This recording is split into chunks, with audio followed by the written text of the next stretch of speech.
पंचामुंडाई और राजनगर ब्लॉक रो विभिन्न बहुमुखी बात्या और बन्या आश्रयस्थली सूर्य सामूहिक मॉकड्रिल अनुष्ठित। बन्या बात्या आसिले परीक्षण रे अंशग्रहण करिथिबा कर्मचारी माने किपरि जनसाधारण को सुरक्षा दे पारिबे सेथिपाई एक दिनिकिया मॉकड्रिल बा नकली अभ्यास करा जायछि। ए नकली अभ्यास माध्यम रे सेमानकर दक्षता वृद्धि पाइबो। बहुमुखी बन्या बात्या सुनामी आदि प्राकृतिक देवदुबी पाखरु लोकमानंकर जनजीवन रक्षा करा जाई पारिबो। सरकारक मिशन जीरो काजुलाटी हासिल करा जाई पारिबो। राज्य विपर्यय प्रशमन कृतज्ञ निर्देशक कर्मे पंचामुंडाई ब्लॉक सूर्य विपर्यय मुकाबला पाई प्रस्तुति बैठक मॉकड्रिल 10टी बन्या बात्या आश्रयस्थली ठारे अनुष्ठित हो जाइछि।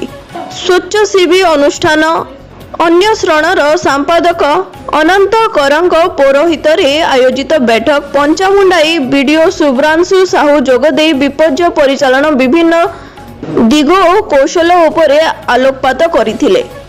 सिंह गाँ ठारे सरपंच गणेश दास, समिति सभ्य अभय स्वाई, संपादक निकुल प्रधान, बिलिकणा ठारे सरपंच लक्ष्मीप्रिया षडंगी, संपादक उमाकांत महांती, बलभद्रपुर ठारे सरपंच प्रियव्रत उझा, संपादक निकुल प्रधान एवं अन्य व्यक्तिक नेतृत्व में विपर्यय परिचालन प्रस्तुति बैठक और मॉकड्रिल अनुष्ठित हो जाइछि। एथिरे अग्निशम बाहिनी कर्मचारी माने अन्य श्रण अनुष्ठान कर्मकर्ता सत्यव्रत राउत, सूर्यकांत बारिक और वरिष्ठ सामल परिचालन करिथिले। केन्द्रापड़ारू समीर कुमार प्रधान रिपोर्ट फास्ट न्यूज ओडिशा।